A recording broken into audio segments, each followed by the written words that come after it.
Hey YouTube, Jim here. Welcome to Top 10 Archive. We've been seeing so many medical advances in the past few years that it's hard to imagine that it wasn't always like this.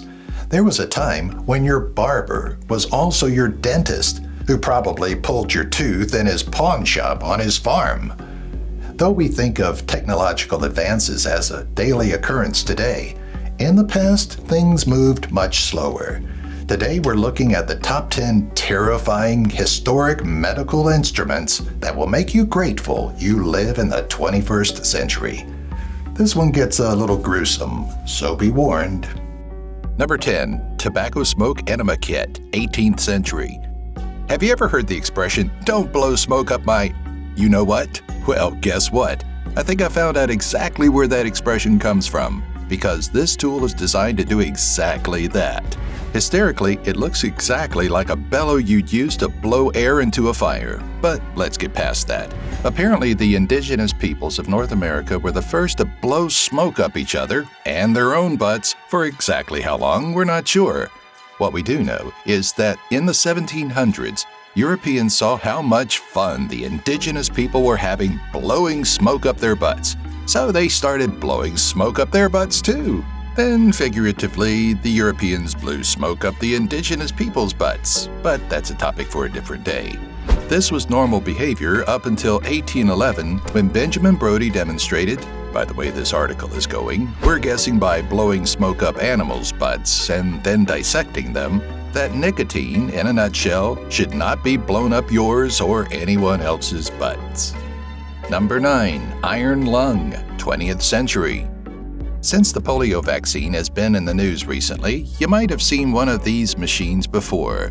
These were the first life support machines and were used for keeping those with polio alive, sometimes for even decades. With polio, the muscles you use to breathe become paralyzed and you basically suffocate to death. This machine is an airtight chamber with an air pump that would force your lungs to expand and contract to allow you to breathe. Sometimes it was a way to help cure patients, while for others it was the only way of life possible, observing life from within a metal tube at all times. Despite seeming like ancient history, at least 2 people in the United States are known to still use one. Number 8. Bullet Extractor, 16th century. Back in the 9th century, when gunpowder changed the game of war, it was necessary to have a way to fight back, or at least recover from some of these near-fatal wounds. Enter the bullet extractor. Fast forward to the 16th century, and this device was invented, although it was more ambitious than it was effective, since it really only extracted bullets close to the surface of the skin.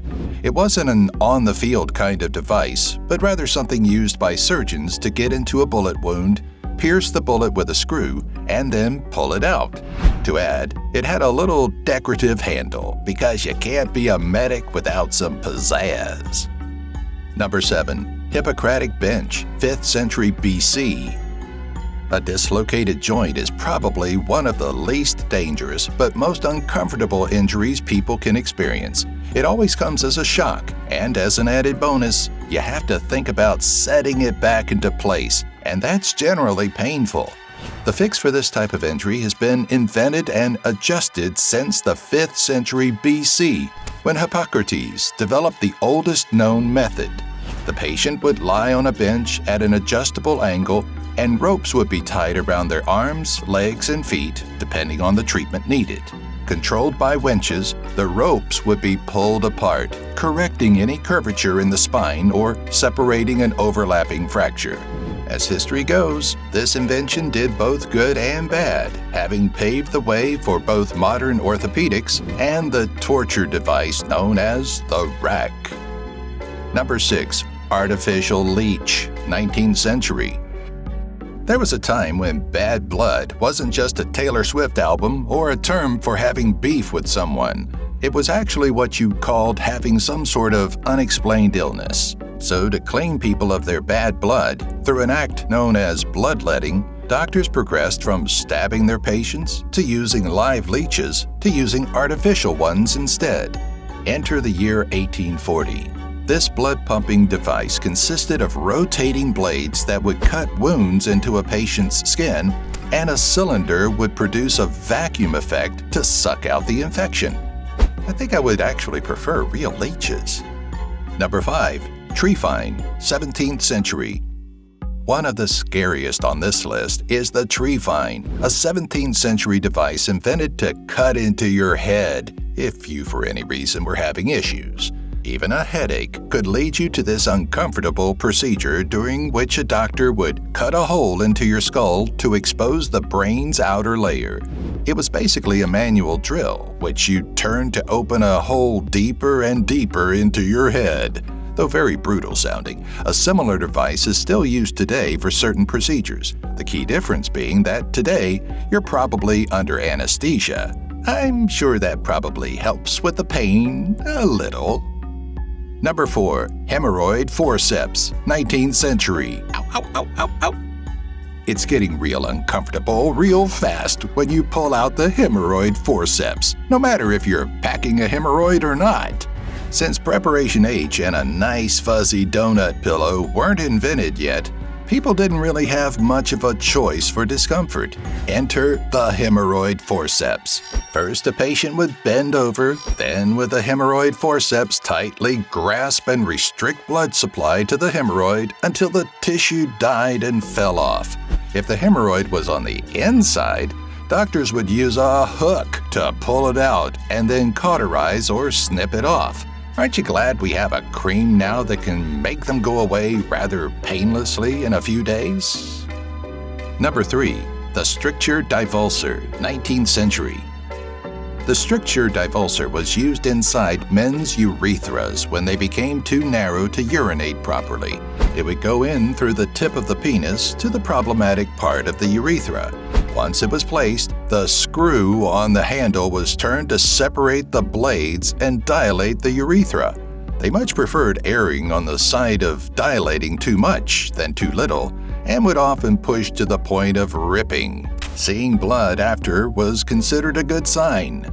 The patients would be awake the whole time, with some opting to turn the screw themselves, making the surgery last longer.